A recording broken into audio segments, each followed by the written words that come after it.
Hey, Sailesh, I've got to know, what are your thoughts on AI? Transformative, and it's the new FOMO. All right, guys, so if you have the FOMO, if you've missed the bus, we've got you covered. Today, we are going to take you through how AI is a steroid boost to your businesses and what you have to watch out for. Welcome to Candor Beach, where we bring to you our take on world events and how they affect consumer psychology, specifically focused around India. So without further ado, Sailesh, could you elaborate on your point? What do you mean by transformative? Um, it's going to change how everybody's going to think about any kind of business. Like, it's going to wipe out certain jobs. It's going to create new jobs. So, what it's going to do, we're going to talk about it today. Right. So earlier today we were talking about its use in certain industries, certain fields. I believe your background's in healthcare. Why don't you Yeah. give us an example around how AI transforms healthcare? I would say AI would transform the imaging part of healthcare. Like, it's going What's to imaging? help. So especially in CT scan, it can detect what a well-recognized doctor won't be able to detect. Probably a nodule in the body, which is going to become carcinogenic eventually, or metastatic. Metastatic meaning it becomes somebody who already had cancer, went through the removal of the cancer from their body, and cancer coming back into their body is called metastasis. Right. So the To clarify, isn't metastasizing, is it different from metastasizing, like when it moves into your lymph nodes and other organs? Yeah, it can. That's the same thing. So basically, let's say you had cancer, and eventually you get the cancer removed through surgery, or through drug therapy, and eventually it comes back. This process is called metastasizing. And you're saying that AI is in certain cases better positioned to identify this than trained doctors at this point in time. I believe so, because there are certain things which a naked eye can't see, which an AI can. If you put it through the AI imaging, it can definitely help in the radiology part of medical imaging. Understood. So let's take a step back and explore what AI and ML are. What are the principles behind AI? The I would say the principles behind AI is basically artificial intelligence. ML is machine learning. So normally there's a lot of raw data which needs to be processed. Now we use computers, but then when you use AI, we use artificial intelligence to process this data and give us outputs through the intelligent like the computer intelligence. So which is To weigh in on that really quick, what I think you're trying to say is that there are programs, there are algorithms that what AI essentially does is it takes large learning modules, LLMs, I believe, and it works on them, understands them until it gets to a point where it can make accurate predictions of what's going to happen next. Or yeah, I think that's it. Like it's basically works on a predictive model where it tries to figure out what's going to happen next. So if, as an example, you typed out twinkle twinkle and left it at it. No, I mean, this is a viable use case, I think. Like you type out twinkle twinkle and it's going to start trying to figure out what the most probable next words are going to be, and it's very likely to type in or respond with little star. yeah, it's Similarly, it's very comparable to human intelligence, right? It's getting there. So I would say it's already there. So AI is a wide door open, and it also needs restraint on it. okay, so help us understand that. Like, what do we need to watch out for? Um, let's say AI is all around the place, and where we come into is AI and ethical issues. It's like, for example, how well is AI connected to defense systems? Like, how well can, let's say, if eventually everything is AI, and the AI might take over the nuclear launch codes. How would you protect that from happening? How would you, still keep it, instead of going fully digital into AI? When you go with nuclear codes, are you already in Terminator? Are you picturing a Terminator? I mean, it might happen. That's the path. Like that was the biggest reason all these like these AI entrepreneurs like Elon Musk, they were saying AI is actually very dangerous if you don't use it right. Yeah, so I get what you're talking about when it comes to nuclear, and I would also cite examples around like when you are using AutoGPT, this form where you can combine multiple generative AI into one system and then make use of, like you could just type in a command like build me a website, and then it pulls from Stable Diffusion, it pulls from ChatGPT and like figures out what you need. Like when you're using a system like that, you also have to have safeguards such that you've just said build me a website. You haven't specified the number of pages. That could be, to AutoGPT's mind, 1 page. It could be 2 pages. It could be 10 pages, 100 pages. It wouldn't know where to stop unless you were a little more specific. And it's all based on probability at the end of the day, right? So that's something like, that's an example. You could run complicated models wherein it just uses a lot of data, it uses a lot of energy, and with this comes costs. Exactly. If you think about whether $2, like if you thought that this was going to cost you $2 using AutoGPT, but AutoGPT didn't stop at 1 page, it went to 1,000 pages, you're in trouble. So though there are restrictions that you have to have with AI. Another example that I was thinking of in a discussion with someone, they talked about how we were talking about a specific product, and we're not going to mention the product here because, or maybe I should. I should just, I know it's a public product. It's fair criticism, I guess. So we were talking about Performance Max by Google. What that does is it's supposed to optimize for whatever goal you set it. So if you say that impressions or engagement is what you need to optimize it for, I believe this was what our discussion was around. It's going to do it, but there is no way of blacklisting certain sites. So as an example, if you talk about putting out your content and maximize engagement, it might just put it up on a pornographic site, and you don't want your brand associated with that. Like, I'm not saying it will do this, but I'm saying that there is a possibility because you don't know what control you have. You don't know what sources it's using. You don't know a lot of things, and that's something that is also true of AI. AI doesn't always cite its sources. It does now, like some AI do that, but and there is also that whole whatchamacallit, was it Stable Diffusion that used Getty images to train its models? I believe so. Yeah. So there are legal ramifications. There are things that you need to address from an IP standpoint.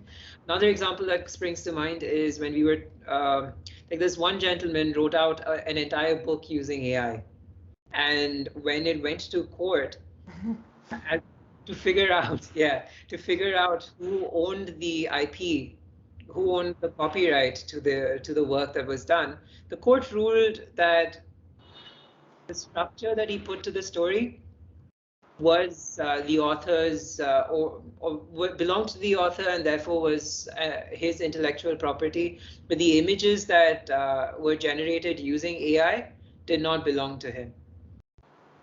So there are these burgeoning use cases, and it's going to take some time for those to clear up, but these are things that we need to watch out for. legalities, like just to quickly summarize, legalities around who owns what when it comes to generating AI. There have been talks about students doing using AI for homework. There have been people who've been rusticated, who've been suspended. Like Plagiarism. Plagiarism as well. Is this okay? Is this not? To what extent can you use AI? These are things that we are still trying to figure out. But and of course, like the granddaddy of them all, nuclear. Nuclear is the end game, I would say. But like you pointed out, when it comes to content creation for book writing, it would become really soft plagiarism. So who really made this content? It's not the person who made it. Whoever used ChatGPT or AI to write this content up. So even if it goes to legality wise, it's not his. He didn't use his intellectual part and write this up. So it's the computers. So how would you? Where is the line you draw? Like, where would you put the line between is it human source or computer source? Then with the college part. Oh, sorry, go ahead, finish your point, and then I'd like for you to comment on how are we tackling that currently? How are we tackling it? I would say there are the websites like Turnitin, Grammarly, all this. They evolved into trying to see if it's AI. If there's content from an AI module, or ChatGPT or Bard. And how would they guess? Like, what would their accuracy be like? I'm not asking to guess at their accuracy. I'm trying to understand how much can I trust a source like Grammarly to figure out whether this content's been written by a human or AI? What are they doing? See, the technology itself is nascent. So Bard or ChatGPT, both are new. So for you to ask something which is built off of that to see how well they actually predict, it's like we cannot have a proper answer on that, because especially Bard, they're going to ask the artificial intelligence that, is this from an artificial intelligence? So how well can you predict that? Even in a lot of these in Bard, and I think we were trying to do that in the afternoon, that we saw discrepancies. Bard and ChatGPT, the search results from both of them. Bard, please do. The numbers on the Bard. Yeah, so we were talking about the election results, right? Like Karnataka's election. One of the Indian states elections recently happened, Karnataka, and we tried to ask ChatGPT what are the results for the election results. Each one of them gave a different answer. ChatGPT gave a different answer, Bard gave a different answer, but the real answer is neither. Hold on. So again, just to clarify what Sailesh was saying, when he says ChatGPT, he was talking about Bing, which is based off of ChatGPT. Yeah. We wanted to make sure that there was internet connectivity, and we wanted to see how accurate they were. So we posed the question to Bard, we posed the question to Bing, and we posed this question to Google. Now, Bard came up with, as an example, one party secured 37 seats. In reality, I'm going to check those results right now on the Election Commission of India's website. That party got 19 seats. Again, to remind you, Bard said 37 seats. Bing, where did Bing go? Bing said 21 seats. So neither of them were right. And that, I think, is characteristic of some of the things that AI does. Like when you ask it a question, you aren't 100% sure of accuracy. So that's one way of checking. That's one thing that you have to keep in mind, a pitfall when you are using these technologies. What are some of the others? I would say, so it says right there when you are on Bard, it says it's an experimental project. These are going to be inaccuracies. So rate you can actually rate how well the answers were given. So it's still working on it. The technology is still building. It's going to take time. It's not going to be as sharp as we want it to be right away. But there are multiple issues. So if we talk about the how much of energy consumption is this artificial intelligence actually consumes for processing all this data. There was a recent study that ChatGPT, the servers actually drink a lot of water. Yeah. And how environmentally how well is this environmentally good? How much of AI modeling is good for the environment? That's something we have to think about.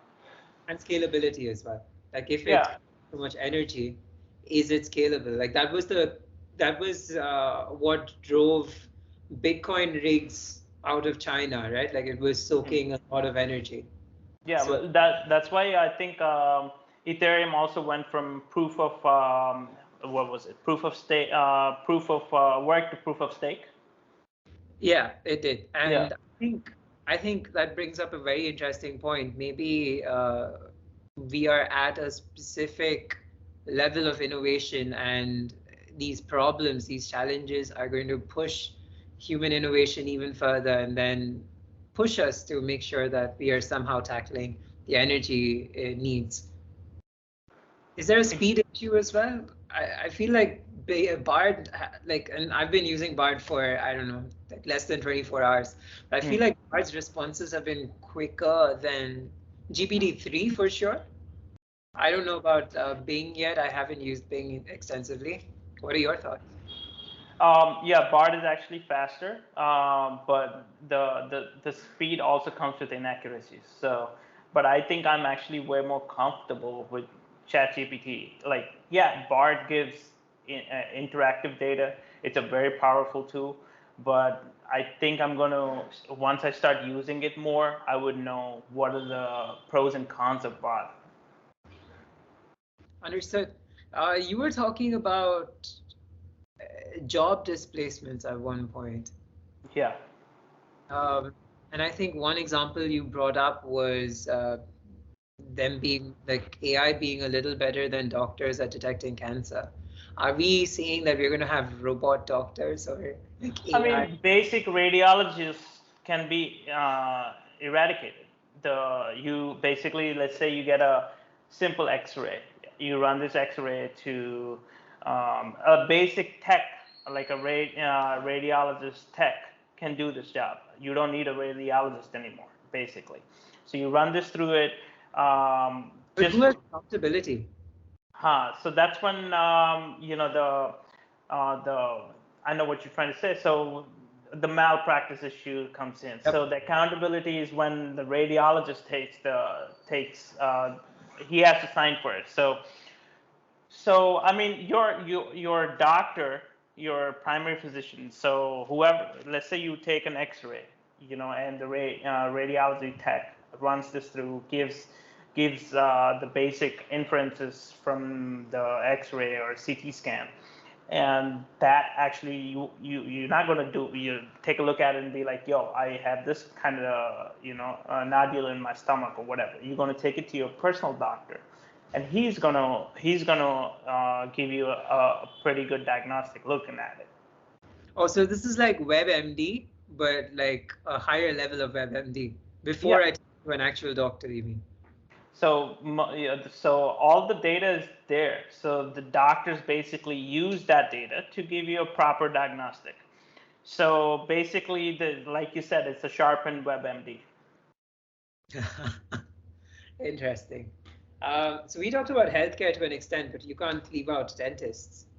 How is this helping my teeth? Dentist, I would say, the AI can, like placement of teeth. Like when you have AI can take a imaging of the teeth, the lower jaw, we call it the mandible. This is called the mandible and the maxilla. So when you take the X-ray of the mandible, the AI can predict how well a teeth can be placed, or how well if you want to get some veneers done, or new teeth put in after getting your tooth pulled out. The AI can give you a better modeling how well the teeth can be placed.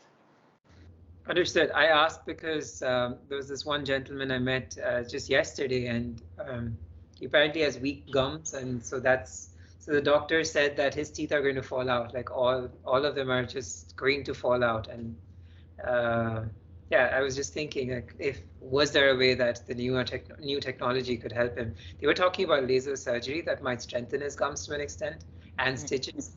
But yeah, I don't have the details. But that's interesting. I would say something new to do in dental technology is augmented reality with artificial intelligence. Meaning, let's say before even they put the teeth in, they're gonna take the picture of your face and everything and cast it. So this is what the teeth gonna look on your face. What kind of teeth do you want? Let's say you want all gold teeth, how well the gold teeth looks on your face. So that's something like, like augmented reality, like Nike already does it. You can take a look at what kind your shoes, how they look on your feet. Yeah. What about COVID? We've just gone through a pandemic. How would that affect COVID? How would specifically AI affect? My perspective is AI might help in making the vaccines better for the mutant strains which come out. So let's say there's already a vaccine, you feed all the data of the vaccine to the artificial intelligence, and the new mutant comes in. So you feed all the data from the new mutant. How is it different from the original? And let AI give you a better how to fight it better. Like, should it be an mRNA or a vaccine? How can you change this present vaccine to counter the new mutant strain? AI can really help in that. Much to the glee of big pharma. For a booster shot, more money. No, I was thinking in terms of, you don't have to answer awkward questions at events anymore about whether your vaccines made sense or not. No, I'm not going to delve into that particular question any further. We were talking about a lack of transparency. I think that's something that AI definitely needs to solve, so that, like, again, we are trying to build trust and authenticity at the end of the day. What about from a sustainability point of view? We talked about how they're energy guzzlers. How are they supporting the environment? Can you think of a use case? Environment use case. How do you improve efficiency of solar panels? Solar panels now is at like what, 20% efficiency? I would say AI. They should probably use AI to increase the efficiency of solar panels. You're talking about stacking, by the way, with solar panels. I think we are exploring that, but yeah, that's an interesting use case. We might also be revisiting fracking and things like that, but I don't know what your take on fracking is. I'm a drill kind of guy. Drill it, keep drilling. Why haven't other countries taken it up? Why has it primarily been the US or people from there talking about what, fracking? Yeah, because most of these countries, the oil is available in liquid form. Like, you mean Gulf countries, but US, there's a lot of oil reserve, but it's not in the form of just pure liquid form. So it's in a solid form. So for them to do that, they need, hydraulic fracturing. That is fracking. What I was thinking is, again, like, maybe AI could be used to model areas and figure out what areas have a higher probability of like putting up a rig or a fracking facility. Yeah, I mean, sure, but that's going to be a lot of work. It's going to take time.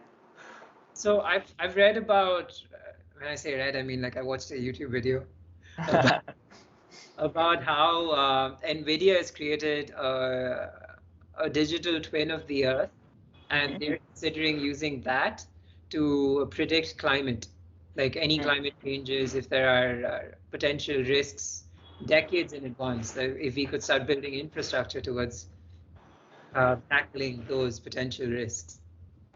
So I figured like that could also help you, like similar technology, similar, basically like a similar system could help you also identify zones where you could settle and maybe get better energy or make more countries energy independent. The idea is like today we are discovering lithium in India. We've discovered a few sites where lithium can be found. I remember reading about Reliance going or like with the partnering with the Indian government, identifying areas where they could maybe potentially set up another oil rig. Like there are people who are exploring geographies to try and see whether it contains a specific raw material, and maybe AI could make that easier, less money spent, quicker. Go. I don't want to say go to market. I don't think that's the right term, but you get the drift. Like quicker lead time, basically. AI for a geological survey of India. Send them a kit. Something of that sort. No? Find more lithium. What about from a security standpoint? What do you mean security? Like nuclear security? I would say keep it analog. It could still turn the key. Yeah, that was there in Terminator 3, I think. Yeah. If I remember my movies. No more press the button. Still turn the key. Yeah, so from a cybersecurity standpoint, AI poses a massive risk. Yeah, AI, if the so cybersecurity point, if you bring AI with quantum computing, everything is going to be gone. All the passwords are gone. You know, you have to strengthen everything up because quantum computing with AI going to break everything. It's going to break the public keys. You know, the private keys will be broken. You know, it's super easy. Let's not be overly doomsday about this. Are there ways that you could maybe protect yourself against this? How would you protect yourself from quantum computing and AI, you mean? So what I'm getting at is if there are always two sides of the coin, right? Like if it's creating an issue, there are also possibilities on how it can solve the issue. Like I could maybe identify potential threats in advance and then try and solve for it. Yeah, I mean, you like have a physical key, you know, like completely, like how, for example, your Bitcoin wallet. How would you protect yourself from it? You have a, you know, a separate key. It's not stored anywhere on a digital one. You know, you probably what is that key? What do you call that? You buy it online and separately. Huh? It's a physical wallet, right? Like Yeah, physical wallet key. Yeah, basically that is separated from all kinds of. It's not connected to the internet. It's none of that stuff. That's one of the securities you have to think about. Two-factor authentication goes out of the window. Which could be a good thing and a bad thing, right? Like I know you don't log into your Zerodha account because it has two-factor authentication. You're just like, this takes too long. Now everything is two-factor. Like, for example, in India, we have two-factor, you know, one-time password is actually a two-factor authentication. Yeah, you also have the Authenticator app that you can use for certain systems. Yeah, but still connected to internet. So how well is it? So, you know, it's going to be like that movie, Eagle Eye. I haven't watched that movie. Oh, man, you have to. Basically, the computer takes over and, you know, it'll basically give everything. He'll make people do certain things where, you know, you won't do it normally. And it's not by any person. The computer takes over completely. I don't know if that's funny or that's. It's doomsday, but you know, but it's one of the thoughts. You know, it might happen. All right.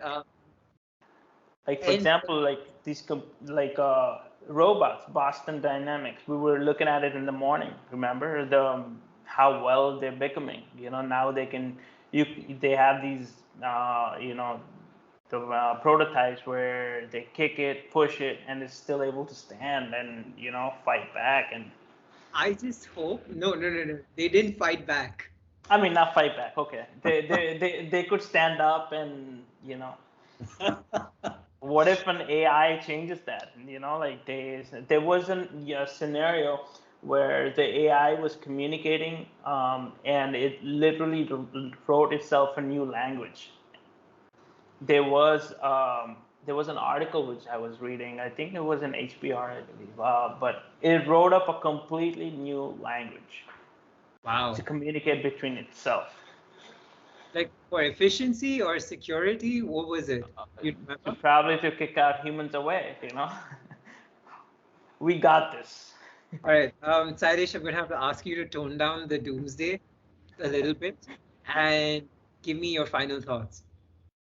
Final thoughts. It's a fantastic technology. If it has to be used right. It has to have barriers. That's why I think there was this. Basically, right? Yeah, it has to have that. So, see, that's why Google for the longest time didn't launch Bard. Why didn't Google launch Bard before ChatGPT? They knew ChatGPT was coming up. They knew OpenAI was available, but then they didn't want to get associated with. But it's gonna open a new round of like getting sued by the government or new regulation. So they just opened this door for them to get regulated. So, which is good, but I don't think over-regulation. If they over-regulate it, it's gonna cut down on the innovation of the AI tools. Yes, what you're saying is regulation is a form of railguards to prevent gutter balls, essentially. Mm-hmm. Yeah. But at the same time, if the railguards are, I can't say if the railguards are too strong because railguards are, but I get what you're saying. Like if I over-regulate a specific space, I might stifle innovation, productivity, and innovation from that. Yeah. Interesting. All right. Yeah. So AI boon or bane, you're saying boon for sure with safeguards. Exactly. Great. Thank you for your time. See you. Thank you, everybody. Bye.